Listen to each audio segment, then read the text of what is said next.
Hi, you are listening to the Father Support Network podcast. This podcast is for single fathers and fathers in general. On this podcast, we educate, inform, guide, encourage, and help fathers navigate the complex challenges of maintaining contact and healthy relationships with their children after separation or divorce. Your host is Dr. Michael Nwankpa. Michael Nwankpa is a father of three who successfully fought for the right of his children to have their father in their lives.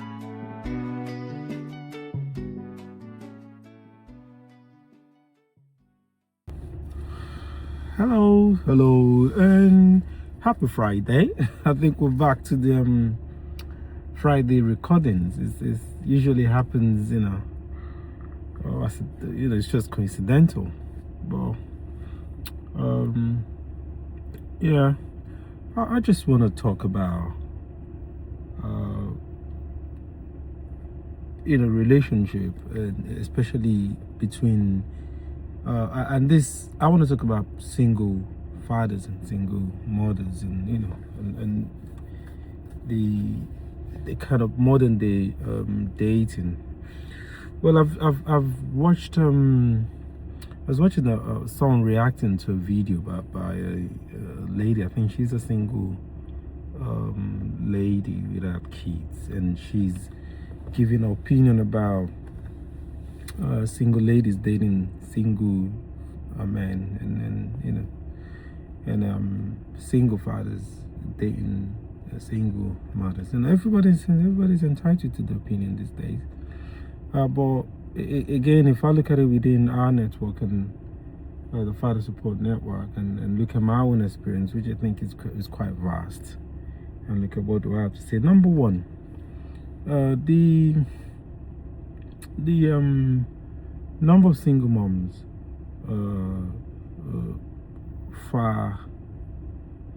single fathers are outnumbered by single moms. That's to begin with. And when you have a single father, so in my own kind of like understanding of what a single father would be, it's not necessarily a man that has kids. It would be a man that has kids that is, let's say, my own kind of situation. The man that has kids that has got custody of those kids and is in life with those kids.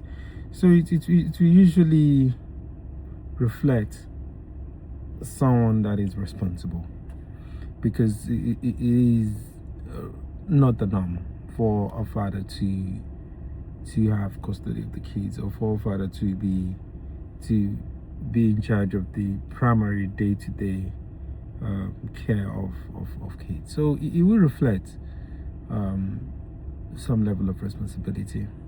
And so it's not what I'm trying to say is not the same thing as when you have a single mom that is taking care. That's not to say that there are situations, even none of these situations. In some situations, it's not like the mom, single mom, chose to be a single mom. It's not like the father chose to. But in some cases, in most cases, we've seen where the what I would call the epidemic of single parent, single mom. We've seen some cases, significant number of women that are opting for that, but let me not say opting for that. I would say that I've,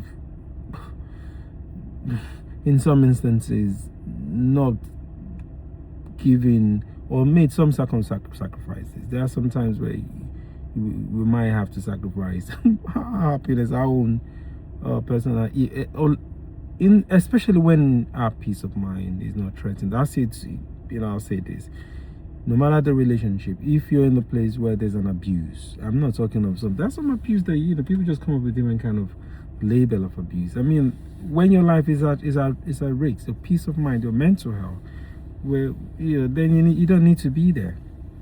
I wouldn't want my daughter to be in a place where she's physical abuse, mental abuse, and then she's going to lose her life in that process now. But I'm just saying, our threshold of endurance, our threshold of valuing a family structure, it's just very limited. Some people just go through. Sometimes I've spoken to single parents, especially single moms, and I want to understand why they're no longer with the father of their kids, and I can't really place my hand on something that is very cogent, something that is to say, okay, this is big.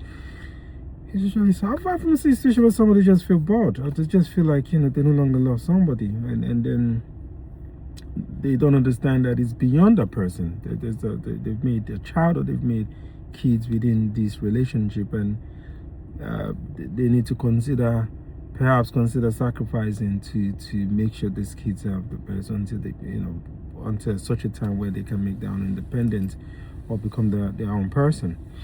So there is some level of selfishness there, but that's not the point. I'm not looking at why or why not. My point is in the dating scene.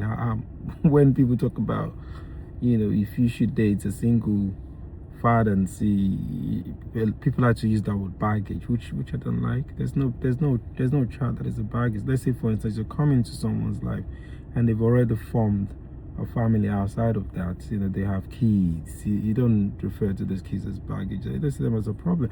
But that also reflects our own selfish nature as individuals. We want, me and myself alone, we want someone, you know, want to make.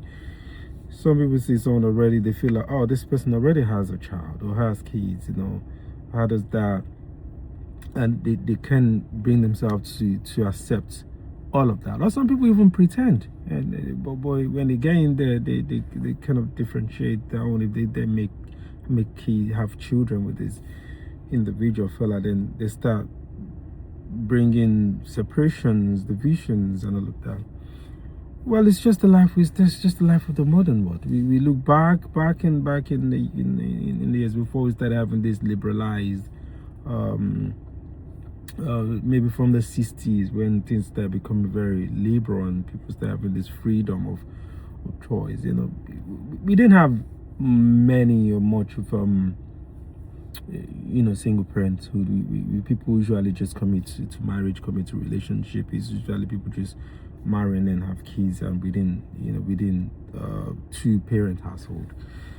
But it's unfortunate. Someone has, you meet a girl, you get to a certain age, and it's very difficult for you to say you want to meet a single woman without kids, or a single man without, because the man, you know, you're meeting a woman, you're not the first. The woman has been in relationships, and a lot of people have touched about it. I'm not talking about relationships now. That's not the core of my argument.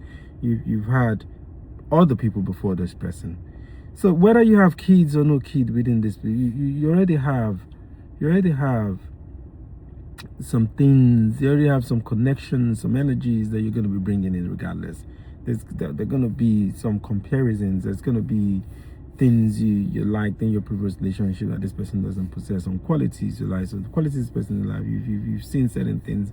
There's always going to be that. But I guess my thing is in talking about when, for instance, a man is not necessarily judged by his past.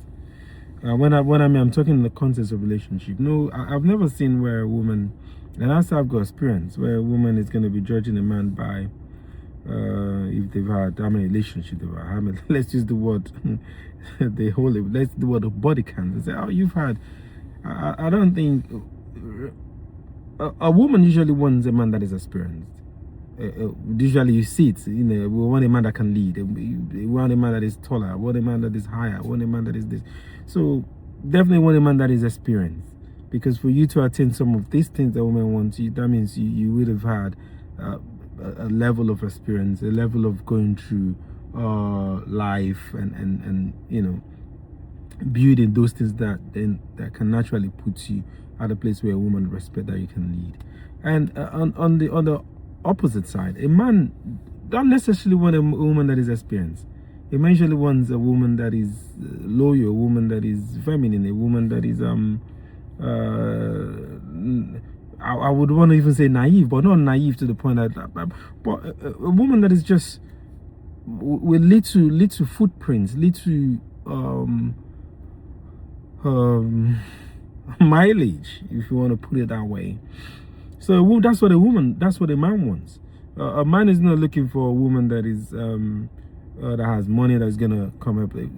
That will be, if a man is gonna choose between a woman that has money, that has houses, this, and a woman that is kind of like faithful, that has a little mileage, I think the man will rather choose the woman does have little experience, worldly experience, and all of that compared to that. But it won't be the same for a woman. I'm talking of the norm. I'm not talking about exception. There will be some women that are different. But if a woman is going to choose between a man that is going to provide material essence, that's got money, that's got all of this, compared to a man that is a virgin, that does not have kids, I'm sure majority of men will choose the opposite. So we can't use the same, unfortunately, we can't use the same metrics to measure. But this is what I'll say.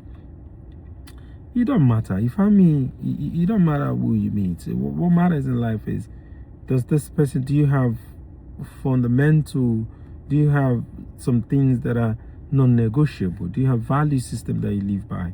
Does this person have, do your values align? Do your interests align? Does this person, you need to also look at the circumstances that raised, if I'm, for instance, even if I'm me, I'm not necessarily against a single mom.